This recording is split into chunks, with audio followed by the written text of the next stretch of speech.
Salut à tous, on se retrouve aujourd'hui pour parler du FC Barcelone en ce dimanche 20 février. Et aujourd'hui, c'est jour de match pour le Barça. Le Barça se déplace cet après-midi en Liga du côté de Valence. Donc c'est pour ça que la vidéo sort un peu plus tôt pour que vous puissiez avoir les infos d'avant-match. Donc on va parler bien sûr de cette grosse rencontre de Liga cet après-midi.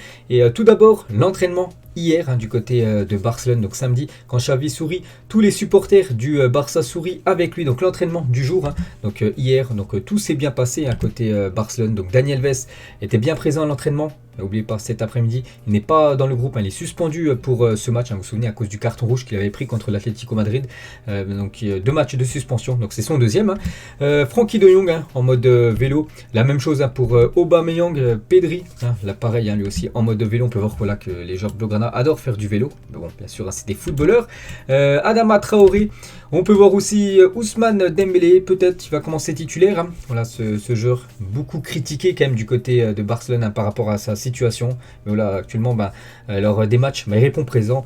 Ousmane Dembélé, on peut voir aussi Ferran Torres, qui a quand même besoin de se racheter par rapport à cette prestation quand même très très moyenne qu'il a fait contre l'équipe de Naples. Et la grosse bonne nouvelle du jour, c'est quoi? Donc c'est Araujo a été déclaré apte, et ça c'est une très très bonne nouvelle. Donc il avait été forfait lors du dernier match contre l'équipe de Naples, et cet après-midi, il est dans le groupe. Araujo, on peut voir les convoquer pour ce match cet après-midi. On peut voir le troisième nom, le numéro 4, Araujo est bien dans le groupe. Après, est-ce qu'il va commencer titulaire ou non, ça je ne sais pas. Xavi bien sûr fera sa compo, mais déjà de le voir dans le groupe, ça c'est une très bonne nouvelle pour le FC Barcelone. Et Xavi, hier soir, il était en conférence de presse, toujours à la veille d'un match, il y a toujours une petite conférence de presse, donc il a fait pas mal de déclarations. Nous devons imposer du rythme et une longue circulation. Nous essaierons d'avoir peu d'interruptions. Un match difficile et intense nous attend du côté de Valence. Nous attendons Memphis. Donc Memphis Depay, il a fait une rechute et il est pratiquement prêt. Si ce n'est pas aujourd'hui, ça pourrait être contre Naples ou encore Bilbao.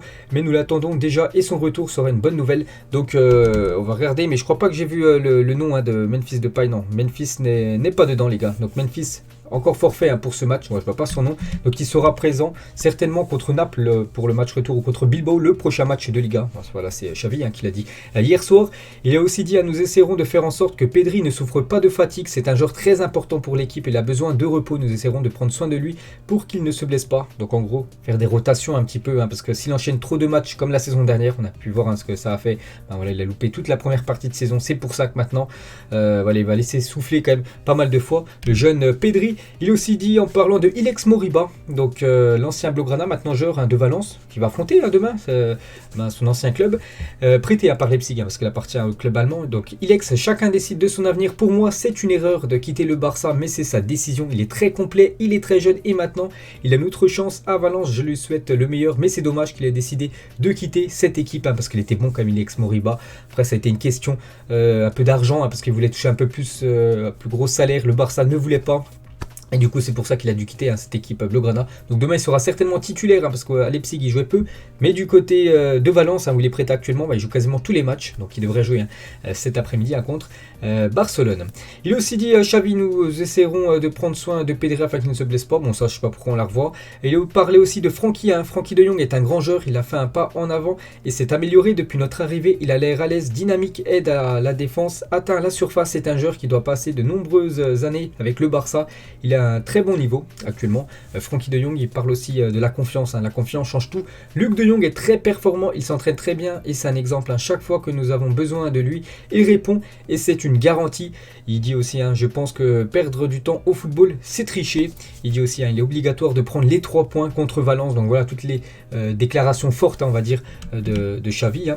Hier, il en a fait encore quelques-unes. Nous avons parlé à Ferran Torres, oui, et nous avons une confiance absolument en lui. Il va faire la différence, je n'en doute pas, comme il l'a déjà fait à Valence et en Espagne. N'oubliez pas que c'est son ancien club, Valence, pour Ferran Torres. Donc il va retrouver bien sûr son ancien club où il avait joué dans le passé. Sergi Roberto, j'ai déjà dit à plusieurs reprises qu'il devrait continuer au club. N'oubliez pas, s'il veut continuer au club, il doit absolument diviser son salaire par 2 parce que c'est l'un des plus gros salaires du côté de Barcelone et c'est pas un joueur cadre de cette équipe Blaugrana. Xavi espère qu'un accord de renouvellement avec Roberto sera peut-être conclu. Et une déclaration de Agüero. Donc Agüero, il a dit « Je suis toujours dans le groupe WhatsApp des joueurs du Barça. Je ne sais pas pourquoi ils ne m'ont toujours pas viré de ce groupe WhatsApp avec tous les joueurs du FC Barcelone. Et le trio d'attaque, donc pour l'instant, j'ai aucune idée de la compo cet après-midi de Xavi. On peut voir les joueurs disponibles en attaque, donc Luc de Jong, Aubameyang, Ferran Torres et Brett White. On peut rajouter aussi Adama Traoré, mais qui sera parmi ces 4-là. Je pense Adama sera directement titulaire, il reste 2 places, donc ça peut être certainement Ferran Torres qui pourrait commencer titulaire, et pourquoi pas peut-être Aubameyang dans l'axe. On verra bien sûr la compo de Xavi. Et c'est une victoire, enfin c'est déjà un match cet après-midi, mais ça serait bien que ça soit une victoire. Pourquoi? Parce qu'on peut voir que le Barça a reculé au classement, ils sont 6e les Blaugrana, parce que hier Villarreal s'est imposé je crois 4-1, et l'Atlético Madrid s'est imposé 3-0. Du coup, voilà, le Barça a redescendu en place, ils sont 6e, après le Barça 23 matchs, Villarreal et l'Atlético 25 matchs, 2 matchs de plus que les Blaugrana. Mais voilà, il faut prendre des points demain cet après-midi contre Valence. Voilà, ne pas perdre un point du match nul, ce serait bien, parce que Valence c'est quand même une belle équipe. Ils sont combien Valence? Ils sont 12e du classement. Après la gagne, ça serait bien mieux, bien sûr, pour le FC Barcelone. Donc le programme cet après-midi, Valence-Barça. Jeudi, le match retour Naples-Barcelone. Et après, il y a ce Barça-Athletic Bilbao pour le 27 février. On peut voir déjà qui se profile le 20 mars prochain, le Real Madrid-Barça, le Classico. Bon, c'est pas maintenant les gars, c'est dans quasiment un mois, jour pour jour. On est le 20 février, le 20 mars, normalement jour pour jour, ça sera ce Classico. On va parler d'une déclaration de Nico lors du dernier match du Barça. C'était contre l'équipe de Naples, où le Barça a eu énormément d'occasions. Il a dit: nous avons réalisé une des meilleures secondes mi-temps de notre saison. Il faut continuer à travailler et ça va venir. Bon, c'est vrai qu'il manque l'efficacité. On a beaucoup parlé lors de l'épisode avant-hier du Barça, que Ferran Torres a beaucoup croqué. Toujours avec ce match, tout va bien pour Fabien Ruiz et Gavi après leur gros choc à la tête lors du match. Les deux ont blagué sur Instagram car ils viennent de la même ville, en Espagne. Donc une petite info concernant ces deux Espagnols. Ferran Torres, dansé par une légende du Barça. En gros, il est clashé. Si ce que Ferran Torres a raté était ce que Ousmane Dembélé a raté, alors les fans le tueraient. Donc je pense que vous avez compris bien sûr la déclaration.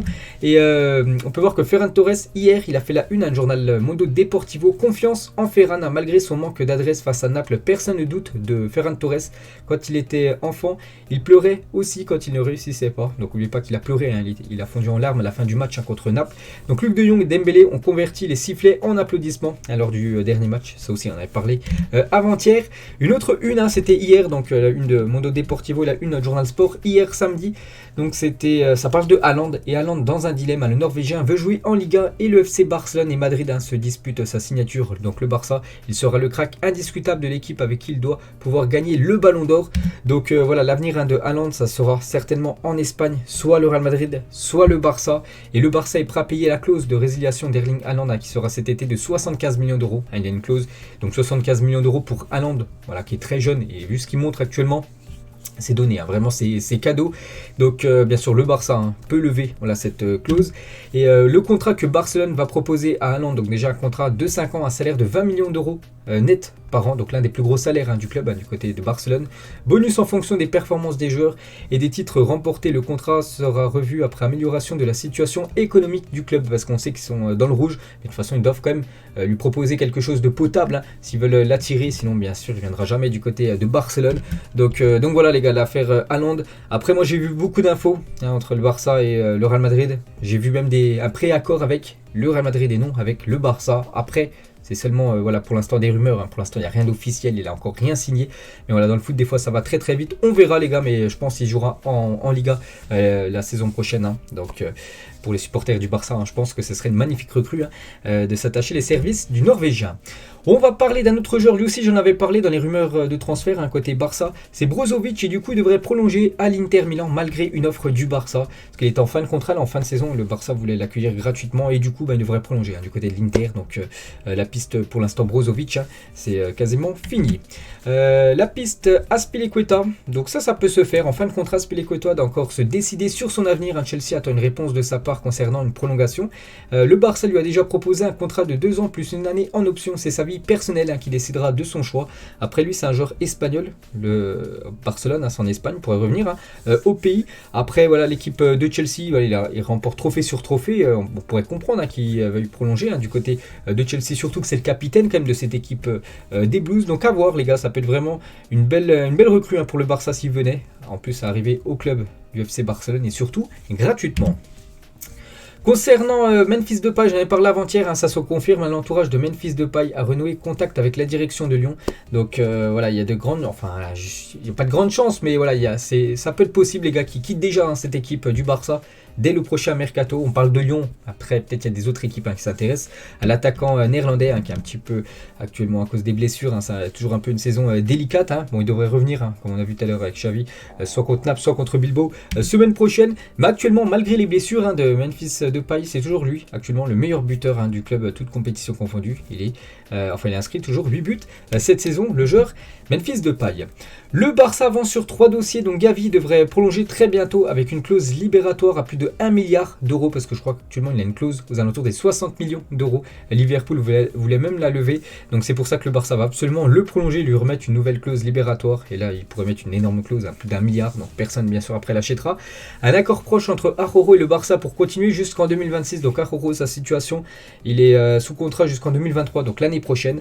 Du coup le Barça compte aussi sur le défenseur uruguayen, donc il pourrait le prolonger jusqu'en 2026, donc ce serait très bien pour le joueur, pour le club, parce que c'est un joueur pour l'avenir. Et Nico va se voir offrir une proposition pour rester jusqu'en 2026, donc voilà les dossiers pour ces pépites, parce que c'est 3 jeunes joueurs et devraient continuer l'aventure du côté de la Catalogne. Frenkie de Jong, quelques déclarations du milieu néerlandais. Messi est tout simplement le meilleur de tous les temps à l'entraînement et dans les matchs, il est le meilleur de tous les temps. Donc voilà, c'est clair pour Frenkie de Jong. Il a aussi dit: je suis très heureux à Barcelone, je voulais venir ici depuis mon enfance, c'était un rêve devenu réalité. Bien sûr, je veux gagner des trophées avec le club. Donc peut-être le seul trophée que pourra remporter le Barça. Je pense quand même que ça peut être l'Europa League. Après la Liga, il reste la Liga et l'Europa League. Entre les deux, je pense que ça sera plus l'Europa League s'il y en a un qui venait à se faire, parce que la Liga, il y a quand même beaucoup de points d'écart avec Madrid. Et il a aussi dit: j'aimerais gagner plus de trophées parce que j'en ai au cours des 2 premières années. Ici, je m'attends à les gagner. Je suis très heureux à Barcelone et j'espère y rester plusieurs années, rester longtemps du côté de Barcelone. Une photo de Dani Alves, c'était lors du dernier match contre Naples, où il n'a pas joué, il était en tribune, parce qu'oubliez pas qu'il n'a pas été inscrit dans la liste des joueurs qui peuvent disputer cette compétition avec le jeune Hendrik, qui était lui aussi dans les travées du Camp Nou. Sur le Twitter du FC Barcelone, donc c'est quoi ce caillou, c'est quoi ce bloc, on peut voir 19 février 1922, donc ce bloc de pierre aujourd'hui 100 ans, mais pourquoi l'écusson du Barça y est-il gravé? Donc je vais vous expliquer, voilà, c'est tout simplement marqué sur le FC Barcelone Twitter. C'était la première pierre d'un terrain qui a changé l'histoire du Barça, les Corts, également connue sous le nom de cathédrale du football. Elle a établi de nouvelles normes en Europe et elle était la scène sur laquelle le Barça grandit en tant que club. Donc le stade devait être construit pendant la première âge d'or du Barça, donc de 1919 à 1929, avec des joueurs du calibre de Zamora, Samitier ou Alcantara, donc des anciens joueurs du Barça. Bon, à l'époque, vraiment, ça fait plus de 100 ans, mais c'est des anciennes légendes, on peut dire. Inauguré le 20 mai 1922, les travaux de construction n'ont duré que 3 mois. Donc les Corts, donc voilà, ce stade qui deviendra dans le futur le Camp Nou, a connu plusieurs agrandissements au fil des ans. Au fur et à mesure que le club évoluait, son stade évoluait également, passant d'une capacité de 22 000 places à 48 000 places. Mais dans la période d'après-guerre, la passion pour le football s'est enflammée et l'équipe a dépassé son terrain. Après 25 ans, les Corses ne pouvaient plus faire face et le club a décidé qu'il était temps de construire une nouvelle maison, donc un nouveau stade, et c'est là qu'est venu le Camp Nou. Enfin, c'est pas un nouveau stade, ça a été refait sur ce stade des Cortes, et donc le Camp Nou a été ouvert en 1957, et ce qui a marqué la fin de l'historique emblématique, les Cortes, qui avaient connu des plaisirs tels que les merveilles de but d'Alcantara et le célèbre Barça des 5 coupes. Donc voilà une petite info les gars, histoire par rapport au tout début de ce stade mythique, le Camp Nou. Et toujours sur ce FC Barcelone Twitter, où j'ai appris toutes ces infos concernant ce bloc de pierre.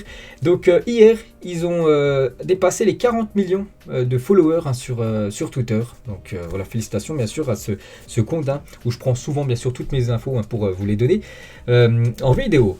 On ne reverra plus jamais ça l'on pleurait. Un bon coup, c'était lors d'un classico Barça contre le Real Madrid, un doublé de Cristiano Ronaldo, côté Madrid, et un doublé bien sûr de Léo Messi, côté FC Barcelone. C'était les gros classicos à l'époque. Maintenant, c'est vrai que il y a un peu moins de saveur lors des classicos en Liga. Et pour finir, je crois que c'est la dernière info. Il faut trancher quel 11 est le plus fort entre le meilleur 11 du Real et le meilleur 11 du Barça. donc au 21e siècle. Donc ça, vous de juger. Hein. C'est vrai qu'il y a du très très lourd, que ça soit du côté madrilène ou du côté du FC Barcelone. Donc du côté du Barça, c'est quand même du très très lourd. Eto'o, Ronaldinho, Messi, Iniesta, Xavi, aussi Busquets, Alba, Puyol, Piqué, Alves et Victor Valdés. Donc vraiment une énorme team. Hein. Des Blaugrana. Donc voilà les gars, la fin de cet épisode. J'espère que ça vous a plu. Donc cet après-midi, match bien sûr du Barça. Donc nous on se retrouve demain, lundi, on parlera du Real Madrid. Et pour le prochain épisode du Barça, ça sera mardi, donc après-demain. Allez, moi je vous laisse, bonne journée à vous, bon dimanche à vous et à demain.